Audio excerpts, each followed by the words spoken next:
Welcome back to Gun and Shot TV, and today I'm going to be talking about this Rossi thing.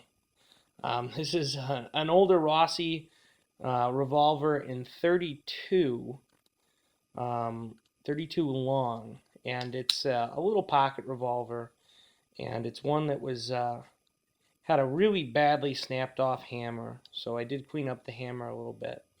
But before I cleaned it up, I took a look at it, and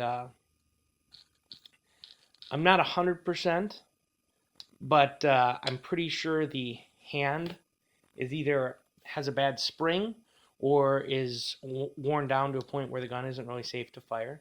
So I'm going to zoom in a little bit and give you a better shot of it, and I'll show you exactly what's wrong with this revolver. So this is actually a cheaper Rossi copy, and this is an old one. This is probably from the 60s or 70s. Copy of like a Smith design almost. It's got some upgrades. It uses a coil spring instead of a leaf spring for the hammer and stuff like that, and it's got this wonky bullseye looking cylinder release. So like I said, the hammer is actually broken off, so I kind of cleaned that up a little bit. But before I did that, I did a function test. And this gun, if you pull the trigger, at times it feels like it's binding. And if I keep pulling the trigger, eventually you'll see where this cylinder is out of alignment. It's actually between two of the holes in the cylinder, and it's not lined up at the barrel. So we've got a problem with the hand. Either the hand isn't tight enough and it's not, the spring isn't keeping tension on it, or the hand is too short.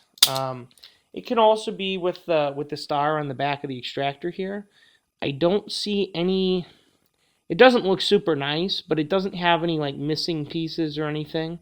So it shouldn't actually be out of time based on what I'm seeing on the back of that extractor there. So it's kind of interesting.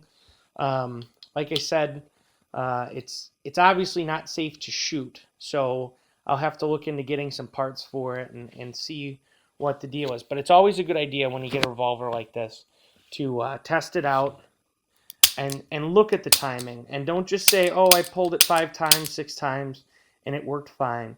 Keep going, because occasionally you will see where it'll come out of time randomly, and that's probably because like a spring or something doesn't quite have the right tension.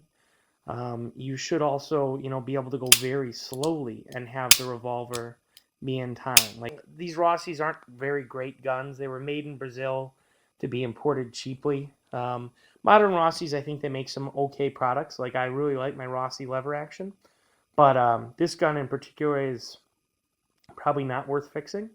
So we'll have to see if the parts end up being worthwhile. So like I said, this is kind of an interesting piece in that it is not safe to fire. It might be worth getting the parts, but we'll have to see how much the parts are to fix it. And it might be something I'll try and tackle myself, or try and find a gunsmith that'll do it for less than the cost of replacing the gun, which is going to be very unlikely. So for Gun and Shot TV, this is Chris saying thanks for watching.